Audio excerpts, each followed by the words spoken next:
Assalamualaikum warahmatullahi wabarakatuh. Selamat pagi, selamat siang, selamat sore, selamat malam, selamat kapanpun lah, selamat wayah kieu. Kapanpun Anda menyaksikan video ini, yang jelas hari ini kita akan membuat rekaman pembelajaran jarak jauh melalui media YouTube. Baik, kenapa di YouTube? Karena memang hari ini dan hari-hari sebelum ini juga beberapa waktu yang akan datang juga pembelajaran masih dirumahkan, tidak diliburkan ya, tapi dirumahkan. Jadi di rumah kita masih tetap bisa belajar, harus belajar dan terus belajar. Begitu anak-anak ya. Jadi harus disiapkan. Bagaimana kabarnya? Sehat kan? Harus jaga kesehatan.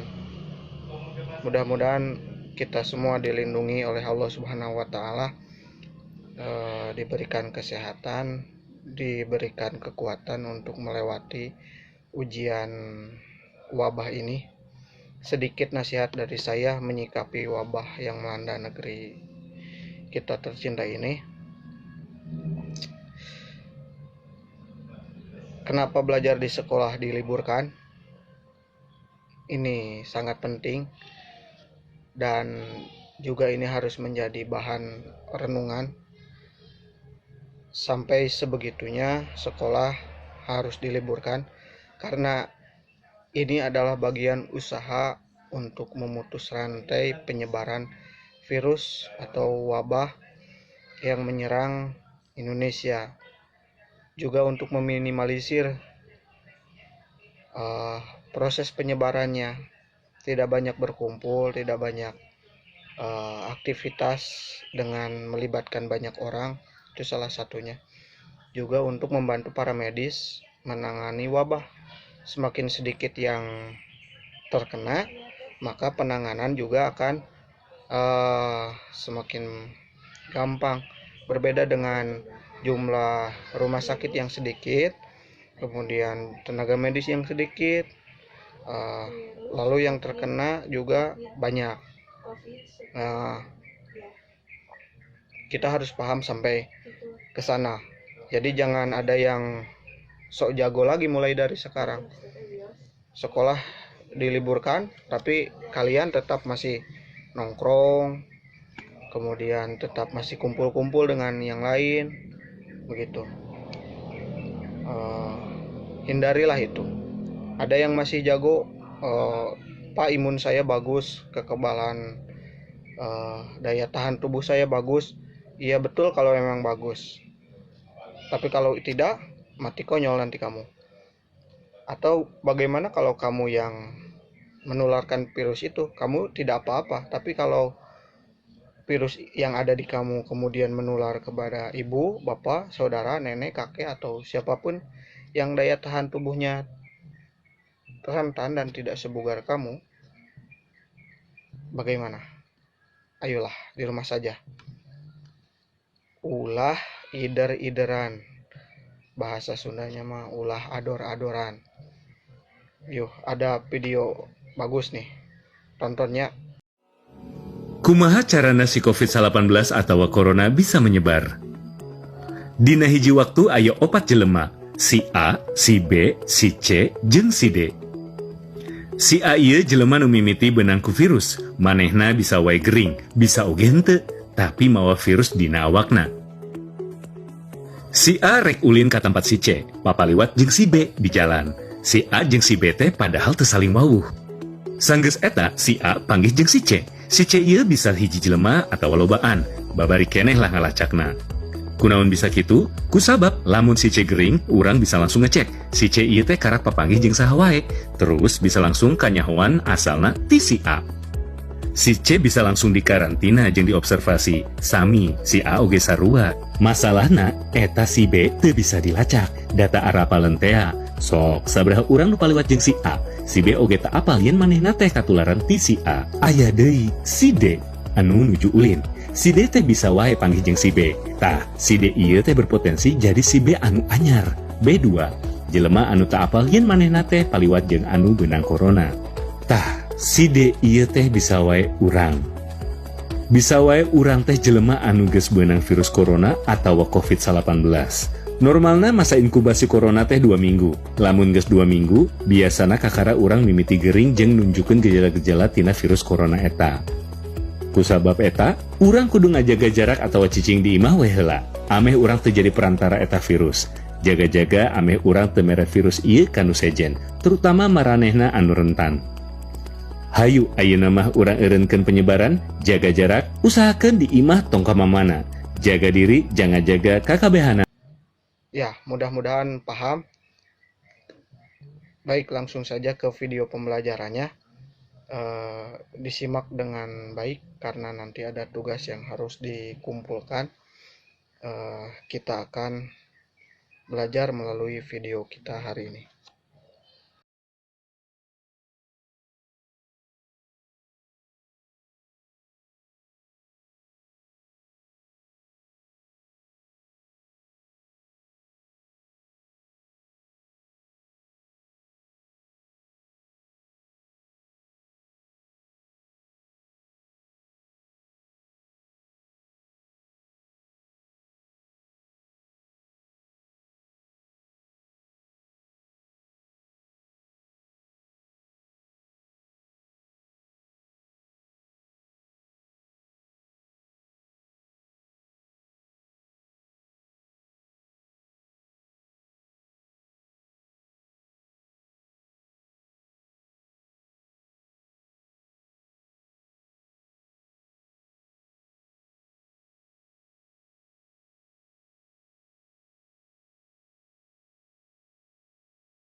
Baik, pada kesempatan kali ini kita akan membahas tentang rumus sinus dan kosinus. Pada materi sebelumnya, kita telah membahas atau kita telah mempelajari tentang rumus sin, kos, dan tangen. Kemudian di trigonometri lanjutan atau trigonometri 2, kita akan belajar tentang yang pertama ada yang disebut dengan aturan sinus. Coba perhatikan segitiga ABC berikut. ABC berikut. Jadi ada yang depan sudut A, ini CB panjangnya disebut A. A kecil. Kalau A besar ini menandakan sudutnya. Kalau yang B begini ini menandakan panjang AC. Begitu. Jadi berseberangan, A besar, A kecil, B besar, B kecil, C besar juga C kecil. Nah, dari sini kita dapatkan bahwa ada aturan sinus dengan rumus baku A per sin A sama dengan B per sin B, kemudian C per sin C. Dengan memperhatikan gambar seperti ini. Ini adalah segitiga, kita ulangi ya, ini adalah segitiga bukan siku-siku. Tidak ada tanda siku-siku di segitiga ini. Jadi di materi yang dulu itu kita fokusnya adalah ke segitiga siku-siku, di mana kita dapat menggunakan rumus sin, kos, atau tangen dengan melibatkan sebuah segitiga siku-siku, di mana kita hanya perlu satu sudut dan satu sisi, lalu kemudian kita bisa mencari tahu sudut yang lain juga panjang sisi yang lain. Tapi dengan ini kita akan melihat variasi soal yang lain yang bisa dikerjakan dengan menggunakan rumus aturan sinus ini. Karena tidak akan melulu semua soal itu akan melibatkan segitiga siku-siku, tapi ada juga segitiga yang tidak siku-siku, tapi harus ditentukan besar sudut dan panjang-panjangnya. Maka kita salah satu rumusnya bisa menggunakan aturan sinus ini. Kita langsung saja coba. Nah, seperti contoh ini ada satu, pada segitiga ABC panjang B itu 1, kemudian sudut B-nya 30 derajat, sudut C-nya 53,1 derajat. Kemudian pertanyaannya, hitunglah panjang C. Ini C kecil ya. Jadi kalau kita gambarkan,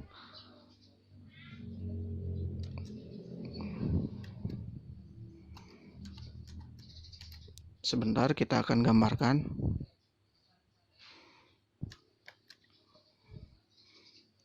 Nah, di soal kita melihat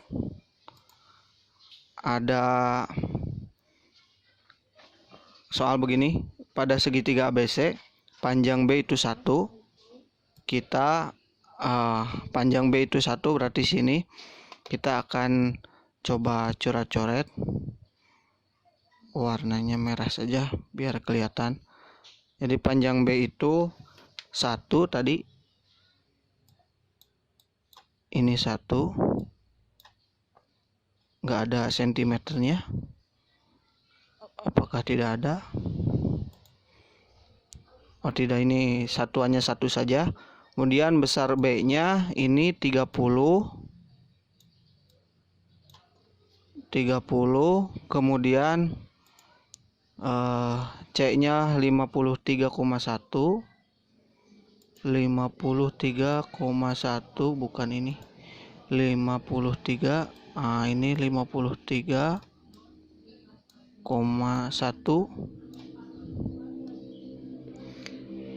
Kemudian pertanyaannya tadi, hitunglah panjang C.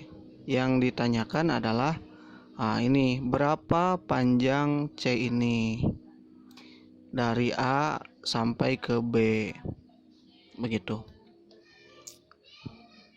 Kalau menentukan sudut A itu gampang, berarti ya 180 saja.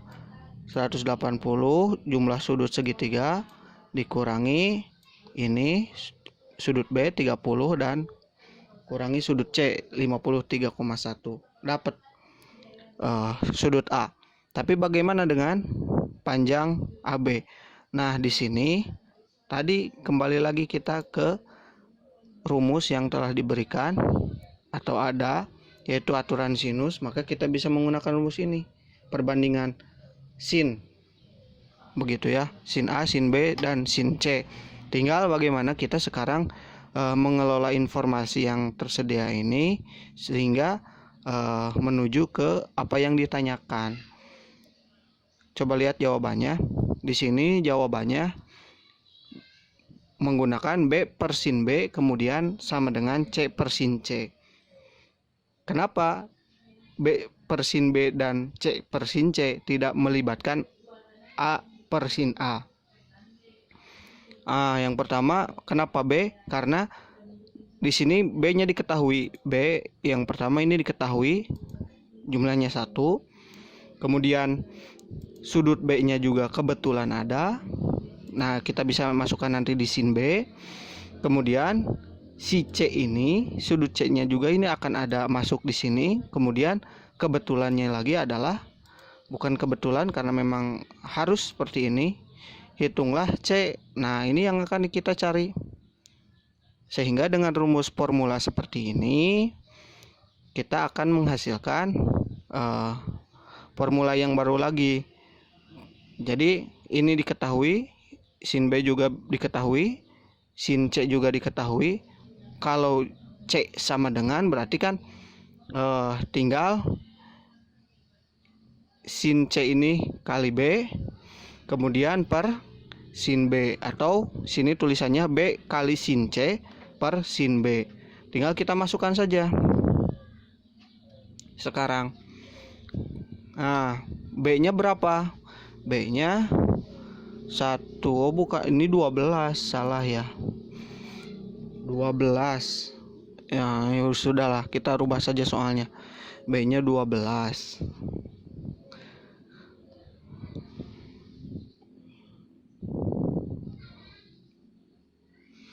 B-nya 12, sin C di sini C-nya 53,1. Jadi kita kita masukkan. Jadi 12 di sini kali sin 53,1 per sin 30. Baik. Didapat 12 kali sin 53,1 itu 0,8. Ya, kita coba-coba dulu, buka kalkulator lah. Tadi itu sin 53,1. Enter. Hasilnya 799, atau di sini kita bulatkan menjadi 0,8. Nah, 12 kali 0,8 itu didapat 9,6. Kemudian sin 30 ini sudah tahu karena ini merupakan sudut istimewa. Sin 30 itu setengah atau 0,5, maka 9,6 dibagi 0,5 itu adalah 19,2.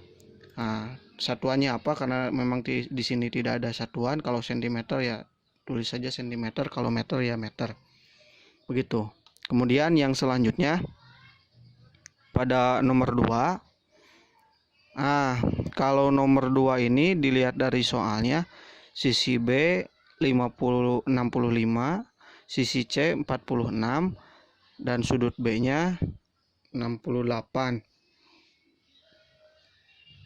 Nah, kalau ini tipe soalnya satu sisi yang diketahui, 2 sudut diketahui.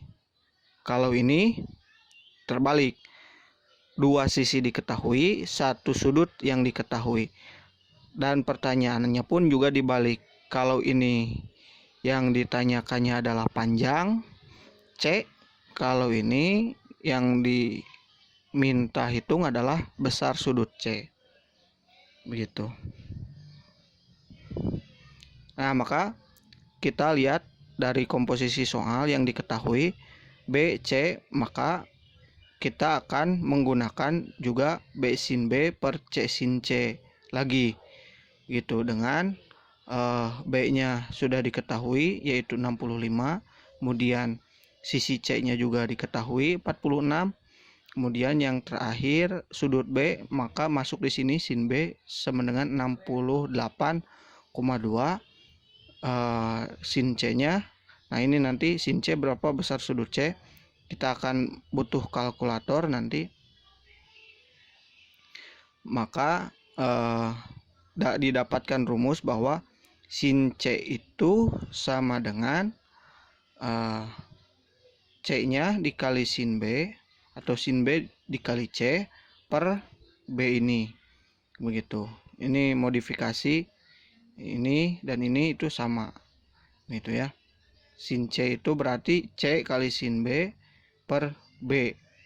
Maka kita tinggal masukkan C-nya ini 46 kali, ini kali bukan X, kali sin B itu sin berapa? Sin 65. Kita buktikan lagi. Sin 65.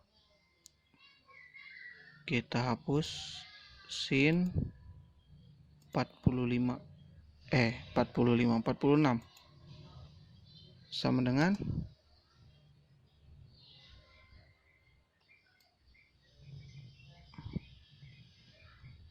sin B B-nya 68, salah.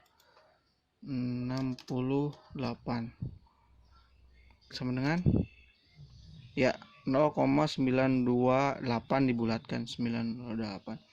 46 kali 0,928 dibagi 65 itu panjang besar, panjang sisi B ini. 46 kali 0,928 dapat 42,710. Kemudian per 65 didapat 0,657. Nah, ini itu adalah sin C. Sin C-nya itu adalah 0,657. Lalu bagaimana kita mengetahui besar sudut C? Maka kita kembali lagi ke kalkulator. Caranya adalah kita pencet ARC, kemudian sin, maka nanti berubah A sin begitu. Kemudian masukkan 0,657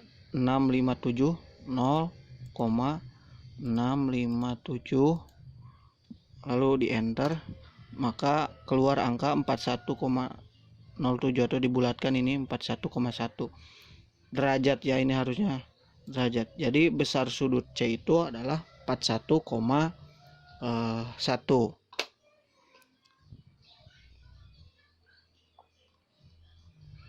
Nah, dari penjelasan kita tadi itu tentang aturan sinus, kemudian ada yang disebut dengan aturan kosinus. Nanti kita akan bahas ini di video selanjutnya. Tapi untuk aturan sinus ini perhatikan baik-baik. Saya akan kasih tugas untuk anak-anak dan prosedur pengumpulannya nanti tolong baca di deskripsi video. Harus dikumpulkan kemana dan caranya bagaimana, lihat saja di deskripsi. Soal yang ingin saya berikan adalah 2 soal saja.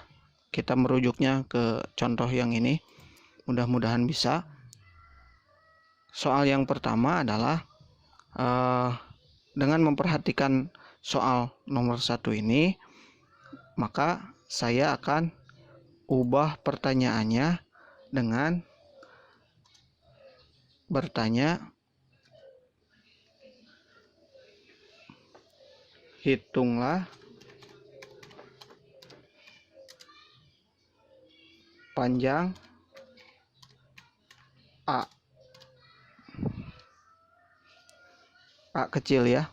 Jadi bukan besar sudut A, tapi hitunglah panjang A. Kemudian untuk soal yang kedua, rujukannya ke soal yang nomor 2 yang ini, contoh 2 ini. Dengan segitiga ini ABC yang sisi yang ini yang telah diketahui, juga dengan pertanyaan yang sama, saya ingin ingin tanya berapa panjang A. Begitu. Sekian video kita kali ini. Sekali lagi untuk video aturan kosinus ini masih banyak. Kemudian ada luas segitiga juga dengan perbandingan trigonometri. Mudah-mudahan video kita kali ini dapat membantu proses pembelajaran, tidak meninggalkan kewajiban kita sebagai pelajar untuk belajar, juga tetap berada di rumah lah, jangan kemana-mana, dan semoga kita semua dalam kesehatan dan lindungan dari Allah Subhanahu wa Ta'ala. Sekian, assalamualaikum warahmatullahi wabarakatuh.